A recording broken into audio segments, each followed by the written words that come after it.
Untuk mendapatkan hasil solder yang bagus, matang, rapih, dan kuat, ada beberapa hal yang harus diperhatikan. Yang pertama adalah memilih solder ya. Di pasaran banyak sekali tipe solder dari yang murah sampai yang mahal. Tapi saran saya beli yang biasa aja. Tapi kalau udah nggak masalah, beli yang mahal juga gak masalah. Tapi kalau kita beli yang murah, usahakan kepala soldernya diganti aja. Karena solder yang murahan kepala soldernya kurang bagus, sehingga merepotkan kita dalam penyolderan. Untuk penyolderan yang bidangnya lebar, terkadang kita nyamannya pakai kepala solder yang kepeng. Selanjutnya adalah perlengkapan nyolder. Yang pertama solder sendiri ya, dan yang kedua pembersih solder. Berfungsi untuk membersihkan kepala solder dari kotoran-kotoran yang menempel. Kalau saya biasa menggunakan kertas. Caranya kita sapu-sapu aja dengan cepat pada kepala solder. Setelah terasa bersih, baru kita kasih timah. Ini biasa saya lakukan bila mau berhenti menyolder.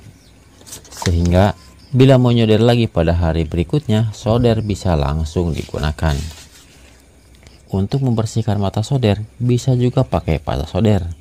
Caranya begini ya, celupin dan hentak-hentakan. Yang ketiga, pasta solder. Selain untuk membersihkan kepala solder, fungsi utama pasta solder adalah untuk memudahkan penempelan timah solder pada media yang akan kita solder. Walaupun pada timah sendiri sudah ada pastanya, tapi terkadang tidak mencukupi untuk beberapa kasus dalam penyolderan. Dan hasil solder pun lebih sempurna apabila kita bandingkan solderan yang ada pastanya sama yang enggak ada pastanya. Karena memang kalau kita menyolder di satu titik berkali-kali, tentunya pasta bawaan kawat akan habis juga karena menguap, dan hasil solderan pun jadi kurang bagus. Yang keempat adalah stand solder. Stand solder dibutuhkan agar solder kita tidak bergerak di meja dan bercampur dengan alat lainnya, dan ujung-ujungnya kepegang deh. Selain itu, menjaga meja kerja kita agar tetap bersih dari kotoran-kotoran bekas kebakar dari solder kita. Dan berikutnya adalah solder pump.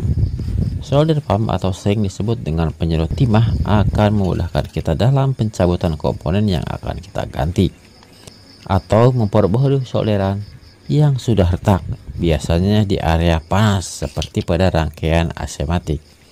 Ini sering solderannya jadi renggang. Caranya, buang solderan lama dan ganti dengan timah yang baru. Dan berikutnya adalah tang potong. Berfungsi memotong kaki-kaki komponen yang lebih setelah penyolderan. Berikutnya pinset. Berfungsi untuk menyempit, mencungkil, dan lain sebagainya komponen yang masih panas. Dan berikutnya adalah alat solder, terbuat dari karet dan tahan panas, juga kesat. Dan berikutnya adalah timah solder. Karena terlalu banyaknya timah solder, terkadang kita bingung memilih yang bagus. Karena banyak juga di pasaran yang kualitasnya jelek, walaupun perbandingannya sama ya, yaitu 60-40. Dan saya merekomendasikan 3 merek timah, yaitu Pancing, Payung, dan Paragon. Untuk barang ini tidak usah diragukan ya, ini udah sering saya pakai dan hasilnya bagus. Oke, selanjutnya yang ketiga adalah basic nyolder ya.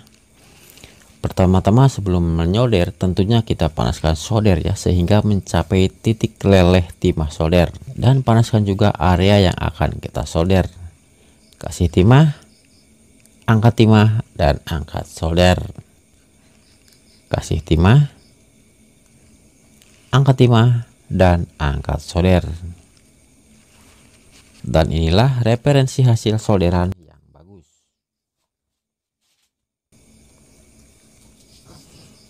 Oke, selanjutnya masalah keamanan ya.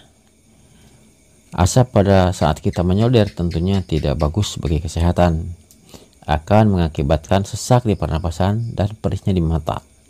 Sehingga untuk menghindari gangguan kesehatan dari solder menyolder, dan kenyamanan dalam solder menyolder, alangkah baiknya kalau kita menggunakan penyedot asap, entah kipas atau apalah, yang penting asap dari solder menyolder tidak mengenai kita. Dan yang terakhir adalah masalah tegangan listrik. Tegangan listrik haruslah mencukupi, karena sebagus apapun peralatan kita, tapi kalau tegangan listriknya kurang, boro-boro untuk nyolder, untuk mencairkan timah aja udah susah. Biasanya tegangan di 190 volt aja udah kerepotan ya. Jadi kalau di rumah kita tegangannya kurang, usahakan pakai APR. Misalnya di tempat saya, kalau malam tegangannya bisa drop sampai 160 volt AC. Jadi mau gak mau saya menyediakan APR atau stapol untuk solder, sehingga kerjaan saya tidak terganggu hanya karena susah solder gara-gara tegangan listrik drop. Oke, mudah-mudahan video ini bermanfaat. Silahkan klik like bila Anda suka dan share kepada yang membutuhkan.